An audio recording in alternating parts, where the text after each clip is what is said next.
So guys, meron tayong pipitasin ngayon. Let's go!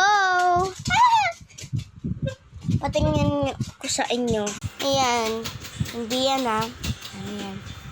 Dahil namin yan Meron kaming puno dito sa bahay. Ayan color 1, 2, 3. Ayaw ko pa kayo sige.